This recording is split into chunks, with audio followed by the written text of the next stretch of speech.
샬롬. 오늘도 하나님의 평강이 여러분의 삶 가운데 가득 넘치기를 소망합니다. 함께 찬송가 268장 찬양하시면서 6월 16일 새벽 예배를 시작하도록 하겠습니다.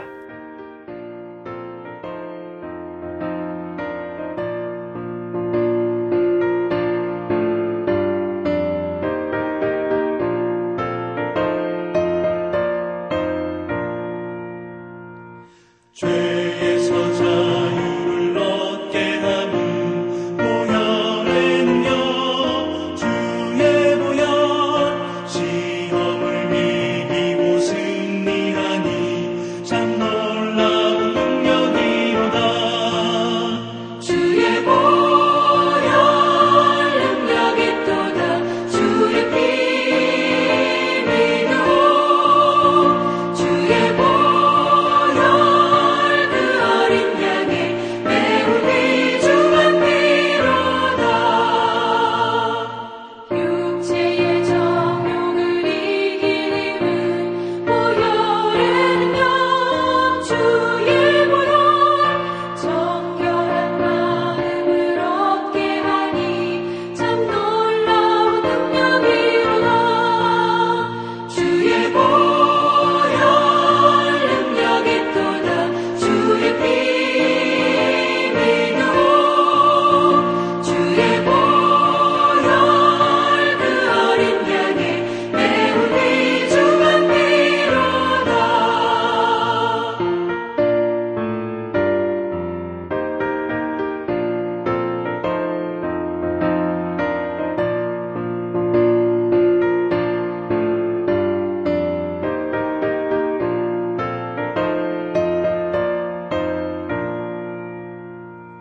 눈보다 더 이게 밝히는 것 보혈은요, 주의 보혈. 부정한 모든 것 밝히시니 참 놀라운 능력이로다. 주의 보혈 능력이 또다. 주의 피 믿어. 주의 보혈 그 어린 양의 매우 귀중한 피로다. 구주의 복음을 전할 제목 보혈은요, 주의 보혈. 날마다 나에게 찬송 주니 참 놀라운 능력이로다. 주의 보혈 능력이 또다. 주의 피 믿어. 주의 보혈 그 어린 양의 매우 귀중한 피로다.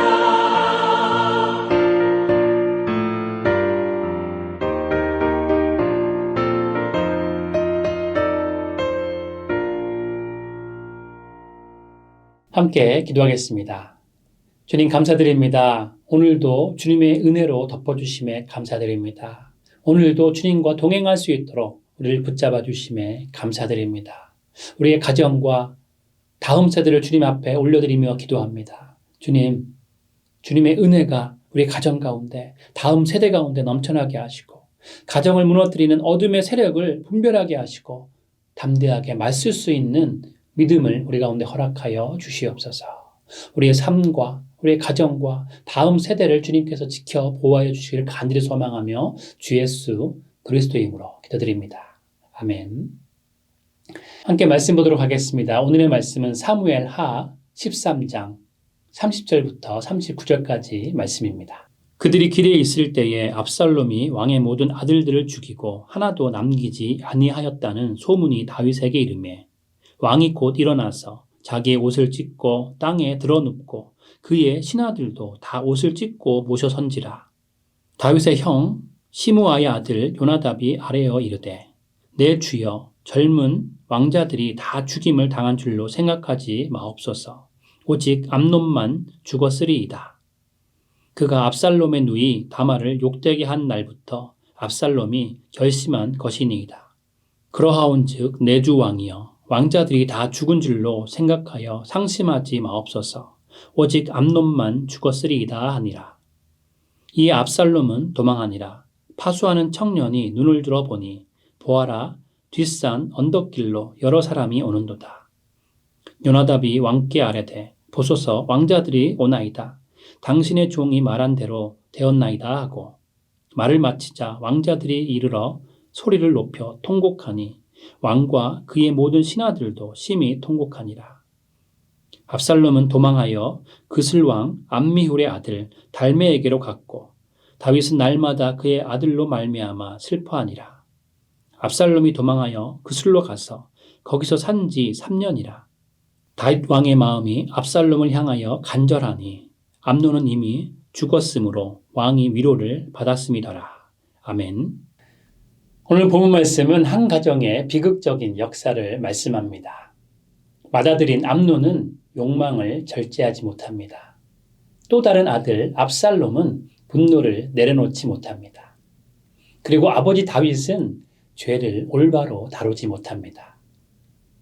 결국 죄는 한 사람만의 문제에서 멈추는 것이 아니라 가족 전체의 비극을 만드는 것이죠. 그래서 오늘 본문인 사무엘하 10장장 말씀은 왕족의 이야기로만 보는 시각을 내려놓아야 합니다. 오늘 말씀은 우리 가정의 이야기입니다. 오늘 말씀은 우리 마음의 이야기인 것입니다. 죄를 제때 다루지 않으면 상처가 덧나고 곪게 됩니다. 상처를 제때 다루지 않으면 분노가 쌓이게 됩니다. 분노를 제때 다루지 않으면 모든 것이 파괴되고 마는 것이죠. 그래서 오늘 말씀을 통해 하나님께서 우리에게 주시는 귀한 교훈을 함께 살펴보길 원합니다. 첫 번째로 나눌 것은 죄를 방치하면 더 큰 문제로 자라게 된다는 것이죠. 본문 말씀을 보면 다윗은 압살롬이 왕자들을 모두 죽였다는 소문을 듣고 옷을 찢으며 통곡합니다. 하지만 중요한 것은 이 비극적인 일은 하루아침에 생기지 않았다는 것입니다. 이 사건의 시작은 이미 오래전에 시작되었던 것이죠. 오늘 사건이 일어나기 2년 전에 암논은 이복누이 다말을 욕되게 했습니다. 율법에 따르면 이 일은 사형에 해당되는 중대한 죄인 것이죠. 그러나 다윗은 이 일로 분노만 했을 뿐 아무런 조치를 취하지 않았습니다. 사무엘하 13장 21절은 다윗이 심히 노했다라고 말씀하고 있죠. 하지만 문제는 무엇이냐면 다윗은 노하기만 했다는 것입니다. 다윗은 징계하지 않았습니다. 죄를 바로잡지 않았습니다. 다윗은 죄를 방치한 것입니다. 너무나도 중요한 진리는 죄는 저절로 사라지지 않는다는 것이죠. 그리고 방치된 죄는 반드시 더 큰 문제를 만들게 됩니다. 죄는 마치 작은 불씨와 같습니다. 불씨가 촛불 정도일 때는 제어가 가능하죠. 촛불 정도의 작은 불씨일 때 촛불이 넘어지게 된다면 그때 끄면 쉽습니다. 그러나 작은 불씨라도 방 안에 그대로 두면 큰 문제가 되어버립니다. 넘지 말아야 할 선 안에 있다고 생각하면 괜찮지만 그 선을 넘어버렸을 때 제어하지 않는다면 결국 집 전체를 태우게 되는 것이죠. 어느 가정에서 수도꼭지가 조금씩 새고 있었습니다. 가족들은 이 정도면 괜찮겠지라고 생각했습니다.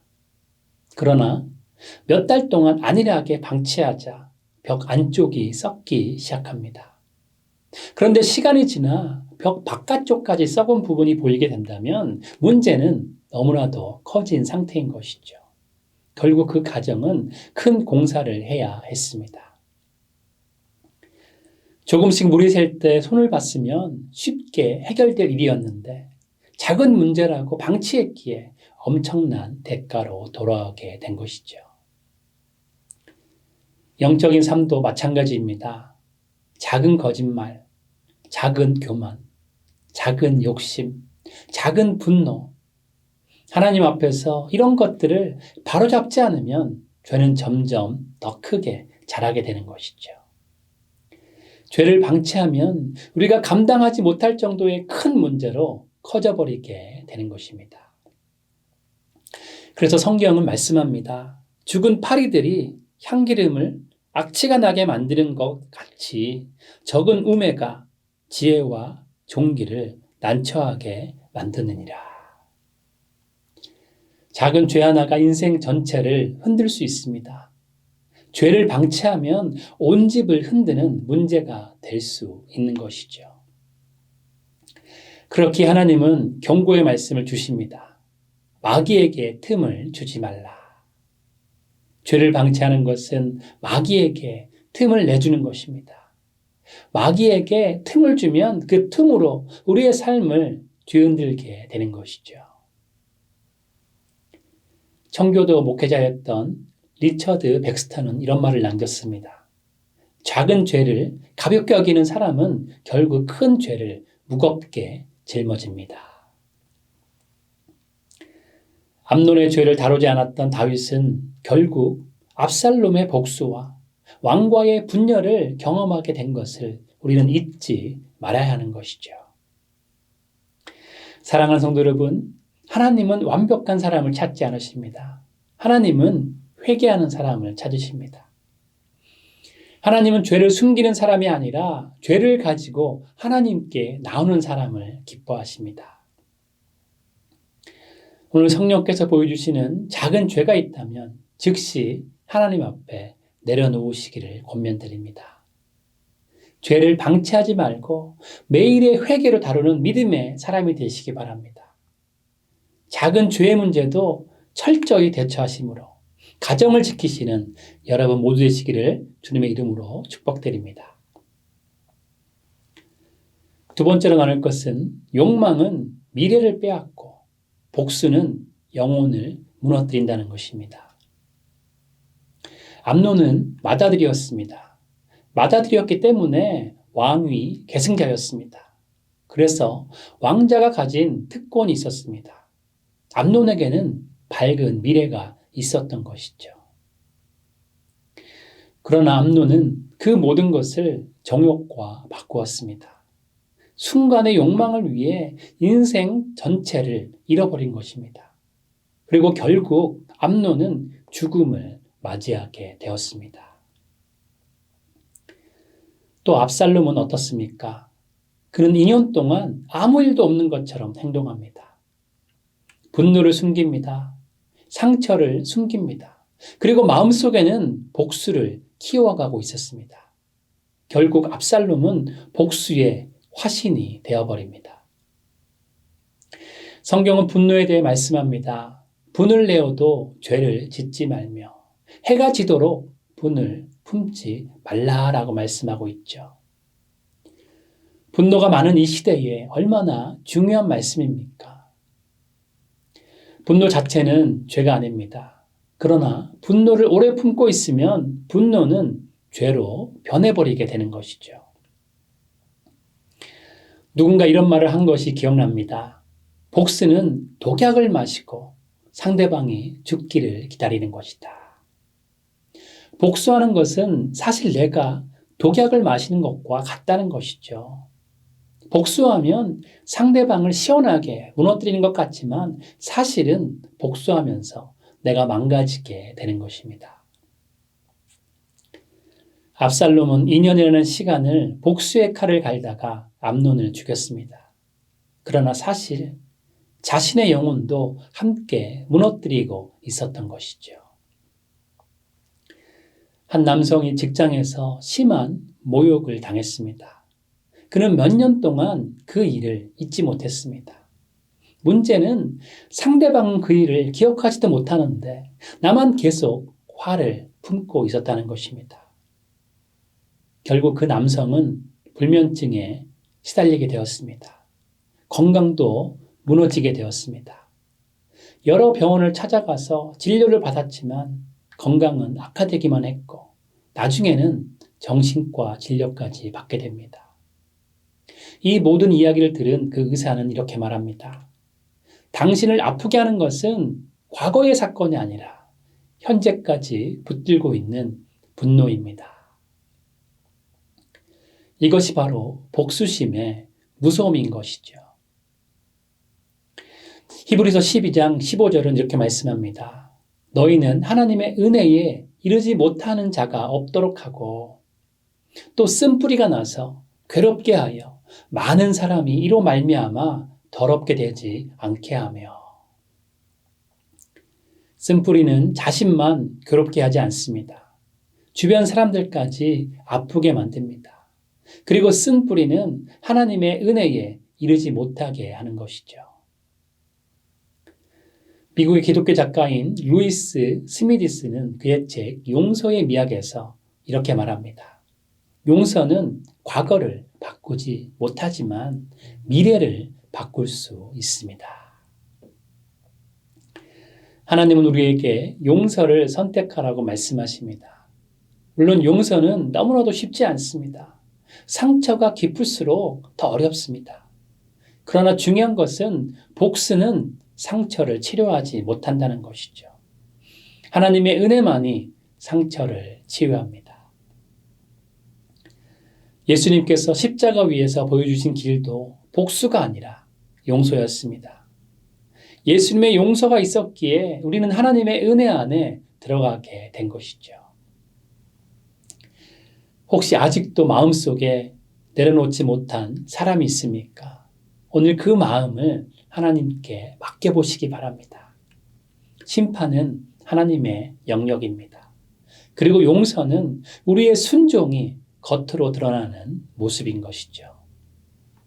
복수의 짐을 내려놓고 하나님의 치유를 경험하시는 여러분 모두 되시기를 주님의 이름으로 축복드립니다. 마지막 세 번째로 나눌 것은 사랑은 감정이 아니라 책임이라는 것입니다. 본문 마지막을 보면 다윗은 암논이 죽은 후에 압살롬을 그리워하고 있습니다. 아들을 그리워하는 아버지의 마음을 표현한 것이죠. 악행을 저지른 자녀까지도 사랑하는 너무나도 당연한 아버지의 마음입니다. 그러나 문제는 사랑의 방식입니다. 다윗은 자녀를 사랑했습니다. 그러나 책임 있게 사랑하지는 못했다는 것이죠. 다윗은 노하기는 했습니다. 그러나 통곡하기는 했지만 다윗은 아들들을 바로잡지 못했다는 것이죠. 징계해야 할 때 징계하지 못했기에 일어나지 말아야 할 일이 일어나게 된 것입니다. 성경은 말씀합니다. 내 아들아, 주의 징계하심을 경히 여기지 말며 그에게 꾸지람을 받을 때에 낙심하지 말라. 주께서 그 사랑하시는 자를 징계하시고 그가 받아들이시는 아들마다 채찍질 하심이라 하였으니. 하나님의 사랑은 방임이 아닙니다. 하나님의 사랑은 자녀를 올바른 길로 인도하시는 책임 있는 사랑입니다. 오늘날 부모로 살아가다 보면 유혹을 받을 때가 있습니다. 아이에게 싫은 소리를 하고 싶지 않은 것이죠. 갈등을 만들기가 싫은 것입니다. 마음을 상하게 하기가 싫습니다. 그래서 그냥 넘어갈 때가 있습니다. 그러나 진정한 사랑은 방임하는 것이 아니죠. 한 정원사가 어린 나무를 키웁니다. 가지가 삐뚤어지기 시작할 때 어린 나무는 조금만 묶어주면 됩니다. 하지만 그대로 놔두면 나중에는 바로 세울 수가 없다는 것이죠. 사랑은 때로 교정하는 용기를 포함하기에 성경도 어린아이에게 올바른 것을 가르칠 것을 말씀합니다. 잠언 22장 6절 말씀이죠. 마땅히 행할 길을 아이에게 가르치라. 그리하면 늙어도 그것을 떠나지 아니하리라. 가르치는 것도 사랑입니다. 훈련하는 것도 사랑입니다. 바로잡는 것도 사랑인 것이죠. C.S. 루이스는 이렇게 말합니다. 사랑은 상대가 원하는 모습으로 내버려 두는 것이 아니라 하나님이 원하시는 모습이 되도록 돕는 것입니다. 진짜 사랑은 책임을 포함하는 것이죠. 가정에서도 그렇습니다. 교회에서도 그렇습니다. 우리 자신의 신앙생활에서도 마찬가지인 것입니다. 그래서 하나님은 오늘 우리에게 묻고 계신 것이죠. 너는 죄를 방치하고 있느냐? 너는 아직도 분노를 품고 있느냐? 내가 책임 있는 사랑을 실천하고 있느냐? 사랑하는 성도 여러분, 오늘 본문은 한 가정의 비극을 보여줍니다. 욕망을 다루지 못하는 모습, 분노를 삭히지 못하는 모습, 죄를 다루지 못하는 모습. 결국 죄는 상처를 낳고, 상처는 분노를 낳고, 분노는 파괴를 낳게 되는 것입니다.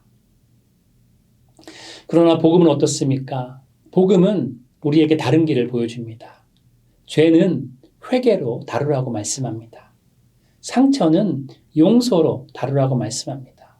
사랑은 책임으로 실천하라고 우리에게 복음은 말씀하고 있는 것이죠.